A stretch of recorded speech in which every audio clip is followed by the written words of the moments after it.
Hey,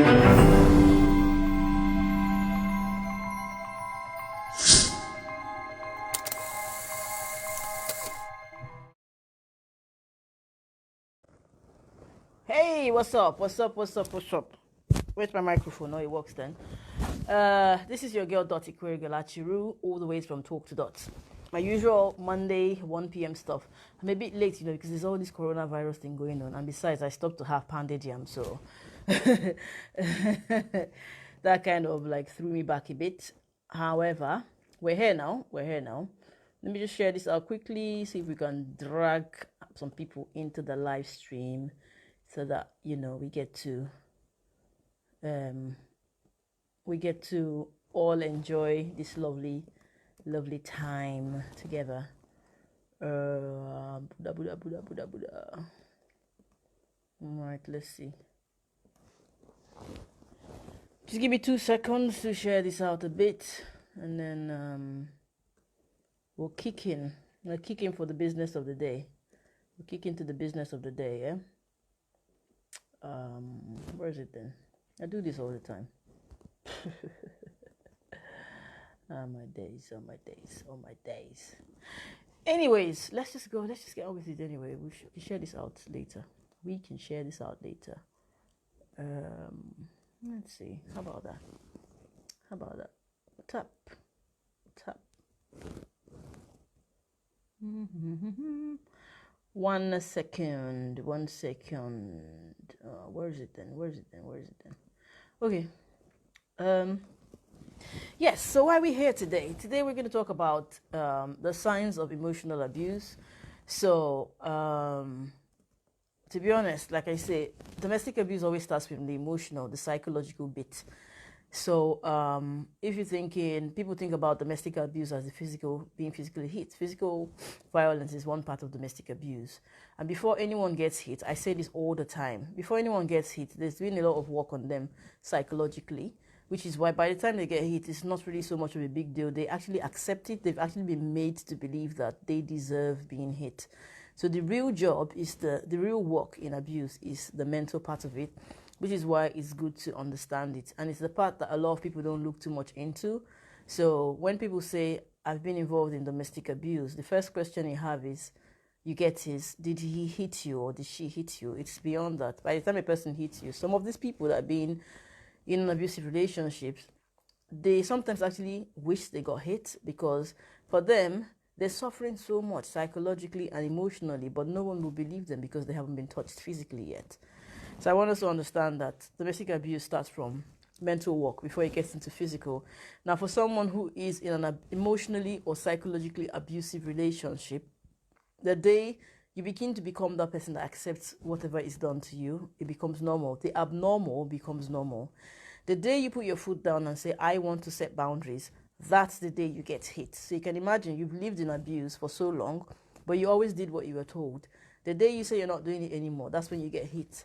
You understand? So some people always comply and they probably never get hit, but doesn't mean you're not being abused.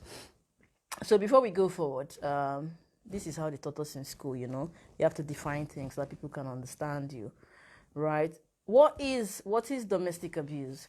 I can define domestic abuse, and you can Google it as, an incident or a pattern of incidents, that occur in an environment that have to do with control, coercive control, threatening, degrading behaviors, including sexual abuse, sexual violence, and the rest of them.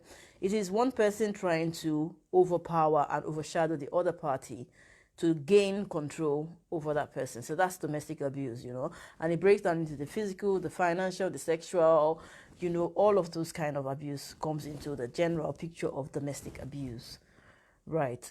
Now, today we want to focus on emotional abuse, right? Right. What is emotional abuse?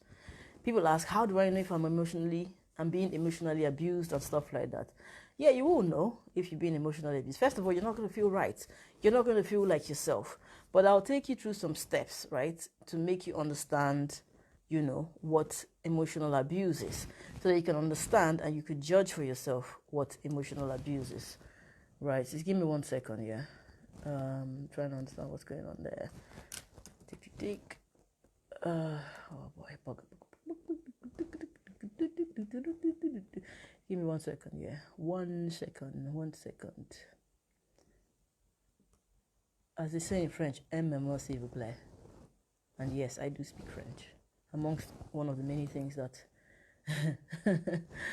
I can do, I do speak French. Yeah, so anybody trying to overpower you and gain control over you, that's not right. That's abuse. That's you being in an abusive situation. That's you being in an abusive relationship. Nobody, marriage, relationships, and all that is not about one party, whether man or woman, trying to gain control over the other person. You are a human being.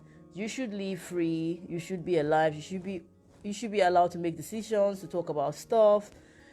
You get me? So if you're in a relationship where one person is the person that decides everything, you're not allowed to speak. In fact, you are afraid to speak. Then, my brother, my sister, that's not right. That's not right. That's abuse. You understand? Abuse. Abusive behavior. You understand? Don't wait to get hit. My name is Dot Ikweregalachiru. I'm the owner and founder of Talk to Dot. Go to my YouTube channel. I spend quite a lot of time talking about these issues. There's loads of videos there that will give you an understanding of what these things are, so that you can judge for yourself and find out for yourself what you're in and decide on what you want to do going forward.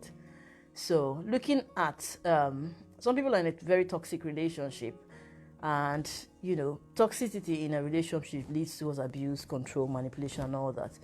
Now, if you feel intimidated and threatened in your relationship, the person I'm talking about, this is not physical violence. You feel intimidated, you feel threatened all the time, you feel like you're afraid to talk to a person. This person just has this way of intimidating you, like talking down at you, like raising their voice, waving their fist in front of you. See, all of this is psychological and emotional abuse, because they haven't hit you, but in your mind, they've left you to think that if they could stand up and talk to you like that, potentially if you did talk back to them, they might hit you. So your brain is doing all the work of trying to understand, oh, hang on, are they going to hit me or stuff like that? And before you know, you become afraid. If you live in fear in a relationship, then of course that's abuse. You understand? You get me? That's abuse. Yeah, that's abuse. If someone continues to undermine you all the time, so whatever you do is not good enough. They put things down. For instance, you've done something and it's right. You cooked a good meal. Oh, there's too much salt in it. Oh, the beef is not tender enough. Or there's not enough spices. Or there's too much spices. It's never just right. It's never just enough. What sort of hairstyle is that? That doesn't look nice. It doesn't suit you at all. Why are you dressed like that? That doesn't suit you. That's the wrong size. It makes you feel fat. You understand? Constantly undermining you. Never has anything good to say. You understand? That kills you emotionally. That's emotional abuse. Okay, someone makes you feel guilty. You understand? Like they blackmail you. These manipulators, they have a way of trying to get you to talk about yourself and your situation. They collect this information so that going forward, they can come back and use it against you, where they make you feel guilty. Potentially, maybe you had that one relationship. Or maybe, I don't know, maybe when you were younger, you had told them a story about how you had an abortion. They will hang that abortion story over your head and make you feel bad for the rest of your life. They have a way of linking it. Look, let's say, for instance, there was a time when you lost your job over, I don't know, whatever situation. You told them about it, and guess what? For the rest of your life, they will hang that situation over your head, that you lost your job. So anyone that kind of blackmails you, kind of uses information. Okay, let's look at life in the UK. You have one person who is dependent, their visa is dependent on the other person. So the person who is abusive person is the person that has the visa to be in the country or the status. And then they hold on to that man or that woman saying, look, you don't have your stay. I'll report you. So because of that, they use that to blackmail you and hold that against you. Do they know that one secret about you that nobody else knows? But they use it to hang it over your head so that they can control you. That blackmail, they're not hitting you. Remember, this is all psychological and emotional abuse. You get me? When someone uses, what's it called now? When someone tells you what you can or can't do, like, yeah, you can't cook. Look, you can't cook. You can't do that. You can't hold the baby properly. You understand? You can't get a job. You don't know how to speak to people. You don't know how to write a letter. You understand? They keep telling you what you can or what you can't do. A healthy relationship, people don't tell you what you can or can't do. They help you do stuff. Even the stuff you can't do, they help you do those things. They encourage you in love to learn to do the things you can't do. They don't use the opportunity to put you down, to say you can do this or you can't do that. You know, understand? No, you can't do that. No, you're not good enough. You see, all these are examples of emotional and psychological abuse. And these are the things that people use to hold people down. So when you're in such a relationship and you're compliant, so they tell you can't do that, you're like, okay, to avoid any issues, you can do this, you say, okay, you'll be fine. But potentially, when you get to that point where you're like, someone says, no, you can't do that, you're like, no, I can't do it. No, I said you can't do it. You say, no, I can't do it. Boom. That's when it starts. Then it graduates. A lot of times, a good percentage of emotional and psychological abusive relationships escalate into physical violence. So just so you know, it's not a normal situation that two people meet each other and they just start fighting from the first day they met. No, it takes a period of time. It starts from the little things. I said this all the time. It takes from the little things, and then it graduates and it graduates and it escalates, and before you know, it's all over. It's all over. So we're looking at 21 signs, 21 warning signs that you might be in an emotionally abusive relationship. People ask it. I'll go real quickly because I don't know. This is telling me I don't know this Facebook business. Yeah. So I'll give you 21 signs that potentially you might be in an emotionally abusive relationship. If you see these signs, a couple of them together, put together, it is so. Number one, humiliating or embarrassing you. Are you with that partner, man or woman, that keeps humiliating and embarrassing you and they don't care? Right in front of your family, in front of your friends, your workmates, in front of your kids, they're just constantly humiliating you.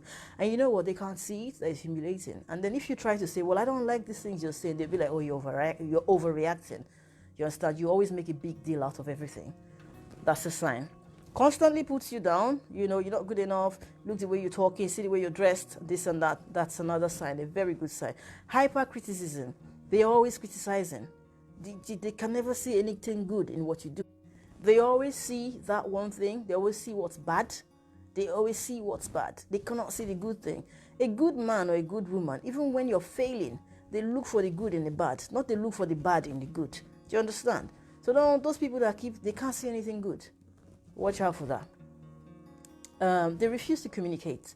So for instance, something goes wrong and you're like, okay, let's have a conversation about this. They don't want to have that conversation. They've done it, they're fine. Oh, you just want to talk about things. You just don't want this gist to end. You just don't want this story to end. You just like to hang on things. No, something happens. I want to have a conversation. I know this one woman, right? She had a miscarriage and she felt really bad. Now, you think that with her husband, she could have that conversation. That's the first person she would have a conversation with. This guy will not have the conversation. Oh, I'm not having that conversation. The child is dead. You have more children. Now, for a woman who has a miscarriage, and it's their first pregnancy, by the way, it's not about if she's not going to have children. Of course, God will bless her and she'll have children. But she just wants to let it out. Now, you with a partner that doesn't want to have a conversation. What's that? You understand? And then that relationship progressed into every single thing. Like, they just cannot have a conversation. He would just kill it. These are things you look out for, They ignore and they exclude you. So fine, you have to tell them everything you're doing, but they can just do things without telling you. So they ignore and they exclude you. They just go out and take decisions. You just come back one day and they bought a car, they've got a mortgage. There's no partnership in it. But then if you even as much as went to McDonald's and bought a coffee, you have to tell them, I'm going into McDonald's, I'm going to get a coffee, and the coffee costs 99p. But for them, they can decide book a ticket to go on holiday without telling you. That's not right. And this could be coming from a man or a woman's point of view. They have a provocative behavior towards the opposite sex. Do you know that one man that when the news comes up and it says that lady got raped? Yeah, that's it now. She must have made it happen. Oh, another woman trying to bring a good man down. She wanted it. And now she's saying rape. Do you know that man that every single woman is bad? They just have an issue with women. Women are the problem of the world. Switch it. Do you know that woman that just think all men are bad? Look at him. Look at that. You understand? So you have to look at it from that point of view. It's not right for people to just have this anger and bitterness towards the opposite sex. You understand? It's not right. So remember, it's a combination of a whole lot of them. Where's the next one?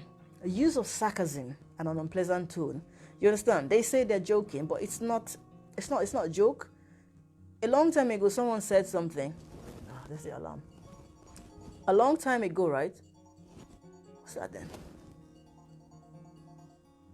Close up. Yeah. A long time ago, right? Someone told me something. A joke is something that when it is cracked, when it is said, both parties are laughing. But if you're making a joke and you're the only one laughing and the other person is not laughing, especially when the joke is targeted towards them, then that's not a joke, that's an insult. So for instance, I can look at you and say, see your big head. If you're not laughing with me, that's an insult. Besides, potentially, that's an insult. That's an insult. So do you have that person that is just sarcasm? You understand? They just have this sarcastic nature and they find it funny. Extramarital affairs. So they have affairs and they justify it. So they go out there and they cheat on you and they say, well, you don't satisfy me, so yeah, it wasn't my fault. She threw herself on me. It wasn't my fault. He was just flirting with me and wanting to. Which thing led to the other? You understand? They're constantly doing it. You understand? They may say, oh, I'm sorry, I made a mistake, but then the mistake keeps going on. It keeps recurring. It keeps recurring. Like, it's like they can't, community, you understand, is a caregiver of the community. See, those kind of people, with the combination of the rest of them, they're abusive people. Because it gets to a point where you begin to feel not good enough. You begin to accept the fact that you are potentially not good enough to them, or because he's cheating on me because I can't satisfy him. Maybe that other woman out there. This thing happens all the time. When I'm on live, my nose just goes. Anyway, you begin to feel like I'm not good enough. I used to know this friend a long time ago. His girlfriend broke up with him. It was quite emotionally abusive relationship. She broke up with him and then she started dating another woman. Right, I don't know what happened before, so if you're there, I'm back now. He just cut off. So this one guy, right, he was in a relationship and this lady was always and constantly criticizing him. You know, he wasn't good enough, he was this, he was that, he was everything. Nothing was ever good enough. So you know what, they broke up and then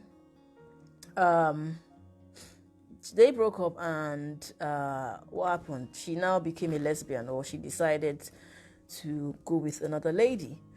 But you know what? That thing traumatized him so much that he began to question himself. Like, you know, because she always made it clear that he wasn't good enough. He was unable to satisfy her and all that stuff. So it became bad. You understand? And then for him, it really destroyed him. So you have to understand that that's what goes on with these kind of relationships. That's exactly what goes on with these kind of relationships. They mash you up mentally that you begin to question yourself. Maybe if I cook better, everything will be fine. But then it just doesn't happen like that. Where's the other one? My phone is really acting up. I'm not sure what's wrong with it. They are unreasonably jealous. They're jealous of everything. Someone smiles at you, jealous. Someone shakes your hand, jealous. You do well at work, you pass your exams. Anything that lifts you up, they're jealous about it. This is unreasonable jealousy. A good person, a good man or a good woman will be proud of you, will be happy with your achievements, will be happy about the things you do. A person that is constantly jealous of everything about you. I know this one woman, right? She's quite Christian, she knows the Bible very well and all that stuff. Her husband was so jealous that she had to learn that this guy's jealousy, I need to be careful so it doesn't go out of hand. One day, someone asked a question from the Bible to the man. Now, she knew the answer and he didn't. So he was like, oh, I don't know. And they were like, oh, excuse me, miss, do you know the answer to this question? Now, she knew that if she had answered that question and given them the answer, she'd be in trouble. So you're in trouble for having knowledge. So she had to lie. She didn't know the answer. That's where you deal with these people. They don't appreciate your progress. They seem like they do, but they don't want to see you actually being high or being lifted up. Now, this is the thing, right? A real relationship or a good relationship, the man will not feel insecure about his wife's intelligence. A woman will not feel insecure about her husband's intelligence. It's a thing of pride that you have somebody like that is part of you. Remember, a relationship is partnership. It's two people coming together to complete each other. So you got this stuff, I got this stuff. You're the left hand and the right hand. Come together, we got two hands and we're working. If one hand is saying, no, I don't trust you and this and that, then how is it going to work? If you're all and everything, then you don't need anyone in your life. Okay? Sometimes they could be extremely moody. They're just moody for no reason. They just, I'm just in the mood. I'm just in a mood, in a weird place. And then they blame their mood on you. They're saying you're responsible for them not feeling good. You're responsible. It's your job to make them happy. What are you talking about? Why is it someone's job to make you happy? Be happy if you want to be happy. You understand? They're just really moody. You start watch out for those kind of people. You know, they make a lot of jokes, mean jokes about you, and they say, oh, hang on, I was just joking. When you react, they're like, oh, you can't take a joke. But then it's not a joke. I said that before. If you're making a joke about someone and you're the only one laughing, that's an insult. That's putting the person down. You understand? They make up for everything by saying, I love you. Now remember, I love you, but. I love you, but. If only you wouldn't do that. I love you, but this. I love you, but that. If you love somebody, you love them, remove the but. Everything is covered up by the word, I love you.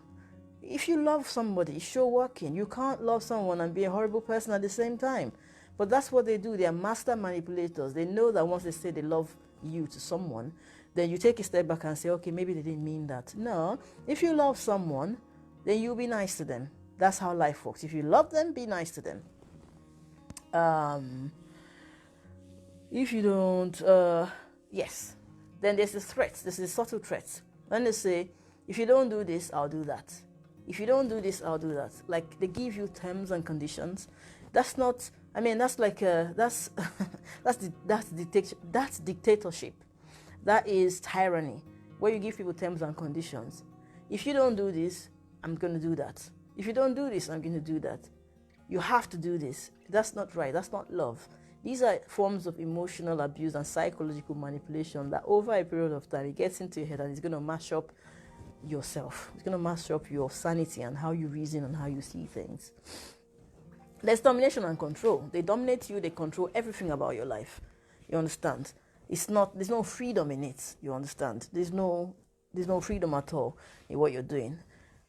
Then when you don't seem to be doing when you're not doing what they want you to do, they withdraw their affection.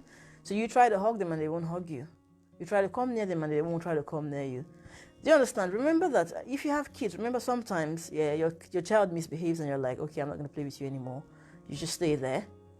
You see, that's the kind of thing they do to you. You know how damaging that is to a child. Like, that's the one thing that children can't stand. When their mommy says, okay, I'm not going to play with you anymore. I'm not going to be your friend anymore. They can't stand it. Now, you're in a relationship with a grown adult. Something happened. And because they want to have their way, they withdraw their affection. Why should you withdraw your affection? Oh, no, don't touch me. Don't touch me. I'm a bit upset. I'm in a mood right now. I'm just laughing, because I see these things all the time. I get inquiries about these things. But if you're going through that, then you're in on that's emotional abuse. It's not right. Then you have what we call guilt trips. They take you on a guilt trip.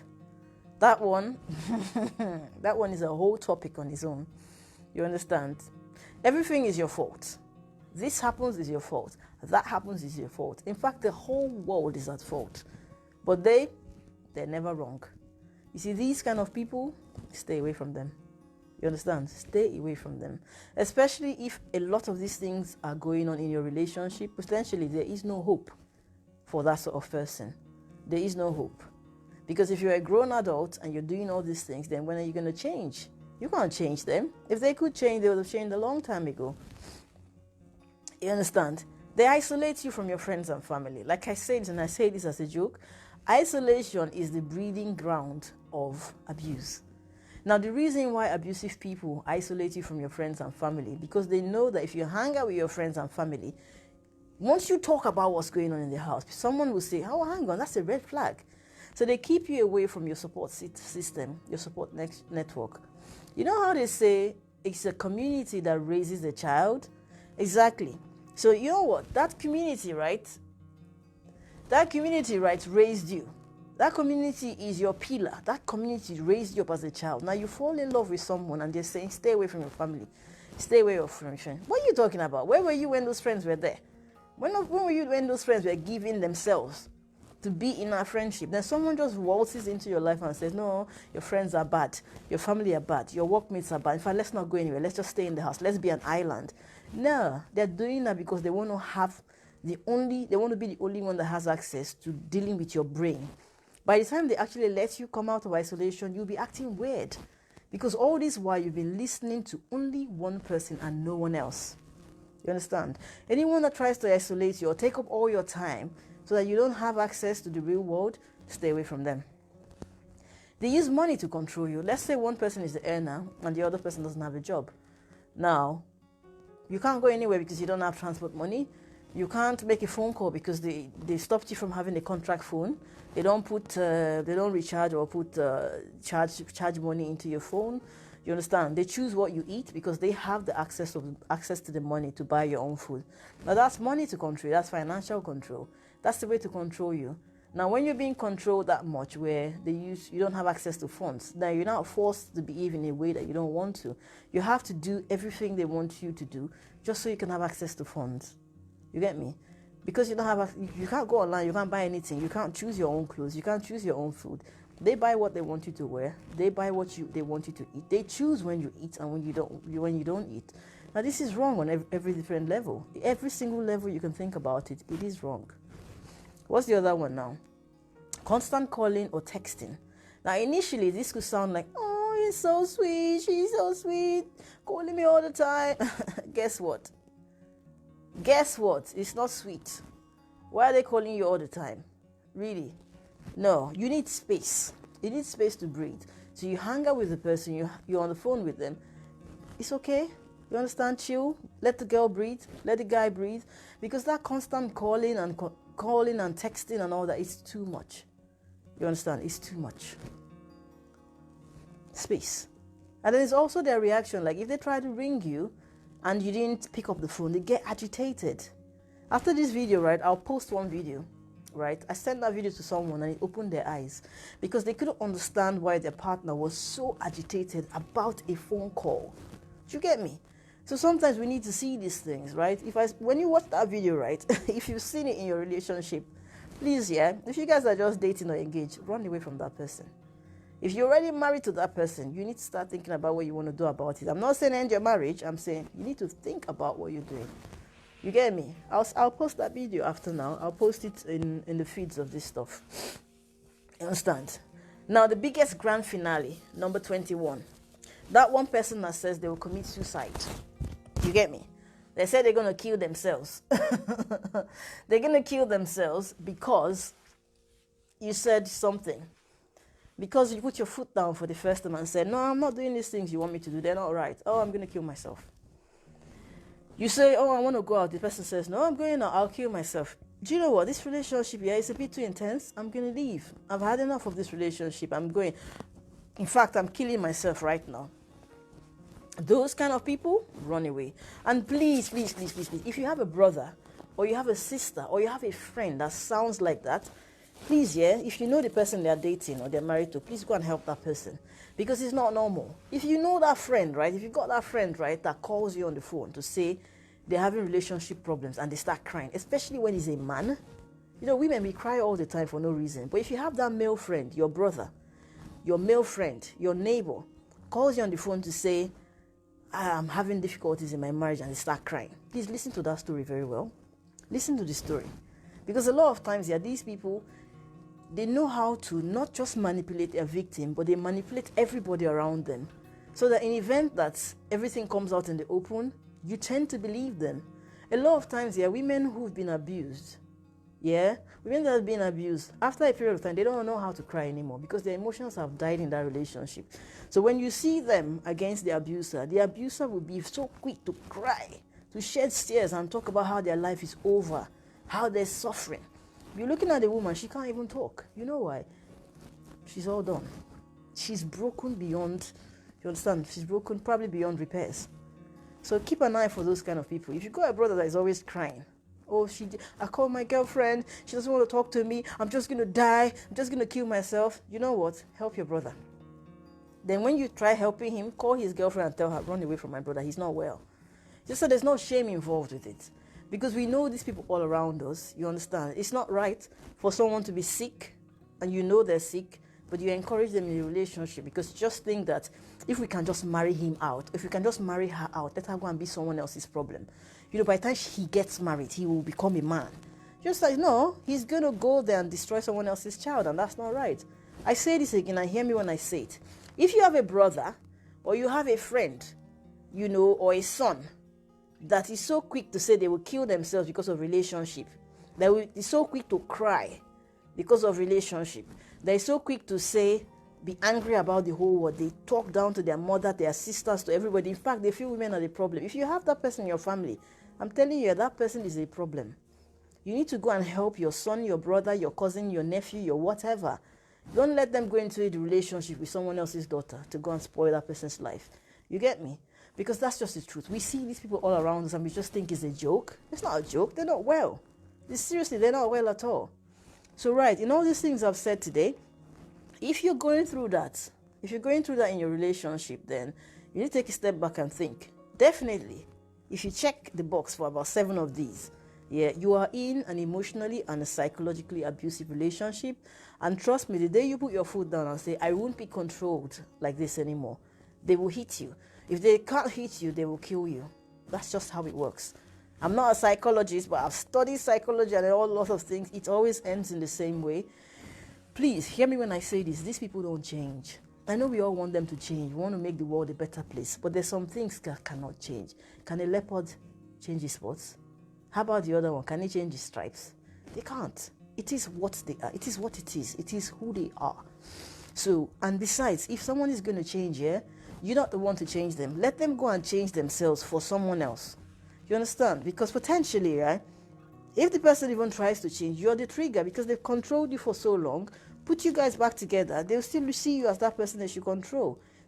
I'll give you a clear example. For instance, you have someone who is struggling with a drug problem or an alcohol problem. They say, you know what, I want to give up drugs and alcohol. And they say, okay, we've changed. They go through a program, they go through the system, whenever they flush the system out and they don't take drugs anymore.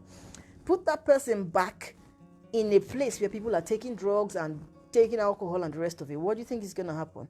It won't take long. They're going to go back to it, especially on a day when they're down. So if you're a victim of abuse and your partner who is the abuser says, I've done psychology, I've done all that stuff, and I'm now renewed my mind and I'm no longer an abusive person, still don't go near them. Don't go near them, because you know what? You'll always be the trigger.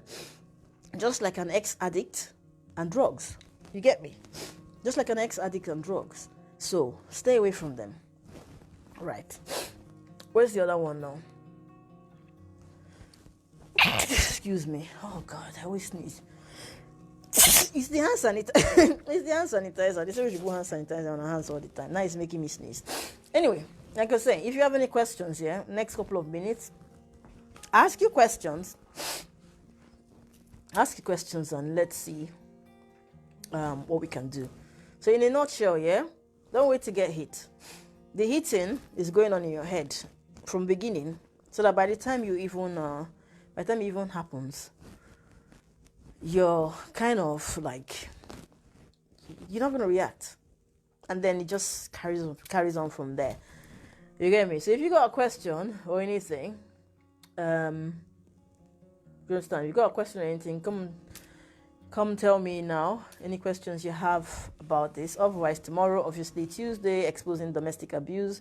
A video will come out at about 9:30 in the morning. You can watch that. Not sure what the topic will be, but it's just all around signs that you should look out for when you're in a relationship. I always break my stuff into 4 categories of people. There's the ones that are trying to go into a relationship. You need to know what the red signs are, because if you don't know what it is, you don't know what to look out for. You don't know what to avoid. You end up finding yourself in a relationship that you've entered in because you're in love, and then you get in there and the trouble starts. Second category is those that are already in the relationship and they don't know that they're being abused. You need to understand what it is, because the longer you stay in an abusive relationship, the more difficult it is for you to come out, because you start saying, oh, I've been here for so long, let me just manage this, maybe he will change. And besides, you've been brainwashed a lot that you're not even functioning the way you're supposed to function. The third category of people are the ones that now know that they're in an abusive marriage or relationship and they want to get out. How do you go about it? That's the third category that I deal with. The fourth category is those that have come out. You understand? A lot of times people think when you come out of an abusive relationship, you just go back to going out, having a night out with the girls, going, to the chippy, local chippy, and that's having fun. Now, depends on how long you've been in it. If you've been in an abusive relationship for a long time, you're going to go through a healing process where a whole lot of things will happen to you that you never imagined. So those 4 categories. My best advice to people out there is, if you haven't actually entered into a relationship, know the signs. You see, the Bible says, Flee from all appearances of evil. People quote that all the time. But if you don't know what evil looks like, even if evil stood in front of you, you wouldn't know. And this is the problem with relationship. A lot of men, a lot of women don't know what abusive people appear to look like. They don't know what red flags are. They don't know what the signs are. So even if the signs were right around you, all around you, in your face like this, you don't know what it is. So you still enter. So you need to know. So going back to that scripture, flee from all appearances of evil. You need to know what evil looks like to run away from it. Otherwise, you would just be dancing along with it, and then too late. So please, think about it. All right. No, nobody should have that amount of control over you, to be honest. Because even God Almighty, like we said, He gave human beings free will, which is why as a human being, you can go and mess up. No matter what you want to, you can do. He's not going to strike you down. So you have that free will. So if God Almighty or the Creator or the universe or whatever it's called has given you that level of free will, who is that person, man or woman, that has decided to control your life? You understand? I say it again. These people don't change. They don't change. Okay? Right. So it's your girl, Dot Ikwere Achiru, all the way from London, coming to you from Talk to Dot. Today we talked about the signs of emotional abuse.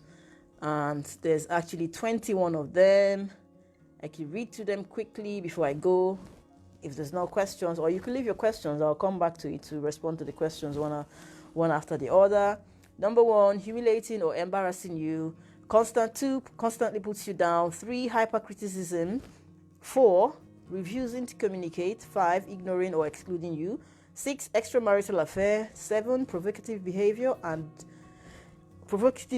with the opposite sex. 8, use of sarcasm and unpleasant tone of voice. 9, unreasonable jealousy. 10, extreme moodiness. 11, mean jokes and constantly making fun of you.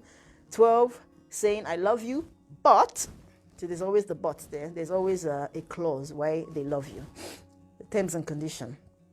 13, saying things like, if you don't, I will. So if you don't do this, I'll do that. You understand? So they put in that fear in you, sort to control and fear. 14, domination and control. 15, withdrawal of affection. 16, guilt trips. 17, making everything your fault because they are the only righteous beings on earth. Jesus! I once said to someone a long time ago that said they were always right. They don't do anything wrong. I said, you know what? If you are that perfect and you don't do anything wrong, then you should not be here. This place we live in, this earth, right, is for imperfect people trying to walk towards perfection. And you know what? We die and we've not even achieved the state of perfection. So if you're telling me right now that you are a perfect person, you shouldn't be one of us. In fact, you shouldn't be here. Just get on your rocket ship and planet Zephyloid. Go to another planet where the perfect people are. You understand? Everything is your fault, number 17. Number 18, isolating you from friends and family. If you follow my videos, I always say it. Isolation is the breeding ground of abusive people. They keep you there, you're like a prisoner, and they can do whatever they want to do with you. Right, where's the other one then? Number 19, using money to control you. Okay, you have to earn your brownie points before you get any money to use. 20, constantly calling and texting you, when you're not with them, because even when you're not with them, they want to control what you're doing. So if you're on the phone with them all the time responding, you don't have the opportunity to interact with other people out there. Number 21, which is, people see these things all the time. This person threatens to commit suicide. So please, if you know that one person that says they will kill themselves if this doesn't happen and that doesn't happen, please remember, a person who says they will kill themselves, they will kill you. They can do it easily. So please, it's not love. If someone says, I love you so much because I didn't see I'm going to die. Run. Okay? So, my dear people, your girl Dot Ikwere Achiru, all the way from London, Talk to Dot. We've just had our conversation for today. I'll catch my video tomorrow about 9:30. Subscribe to my channel on YouTube, Talk to Dot on YouTube, and get informed on what's happening. And if you do have any questions, drop your questions there in the chat box and I'll come back to it. If you have an area that you want me to trash out, next week Monday at 1 p.m. Send me that message and we'll trash it out together. I don't have all the knowledge on anything. I just talk based on experience and interacting with people and stuff I've read up on the internet. And a lot of it is me saying, this is my experience and this is what I know. You might have a different point of view or a different understanding of it is. Feel free to let me know, just let me know that you like, these are your thoughts. This is what you understand by it. And then fair enough, we'll look into it together. But yeah, without further ado, I'm going to go now, and I hope you have a fantastic day today, and keep your eyes peeled on what's going on. Stay safe within these perilous times of coronavirus. So I know we make a lot of jokes about it, but take it seriously. Keep your hands washed, keep everything around you clean, be careful, don't put your hands in your mouth when you're out there, keep washing your hands, use your sanitizer. When you remember using your sanitizer, you touch the bottle, right? So when you squirt it in your hands and you clean your hands, use the stuff on your hand and clean the bottle as well, because otherwise you're leaving germs on your bottle.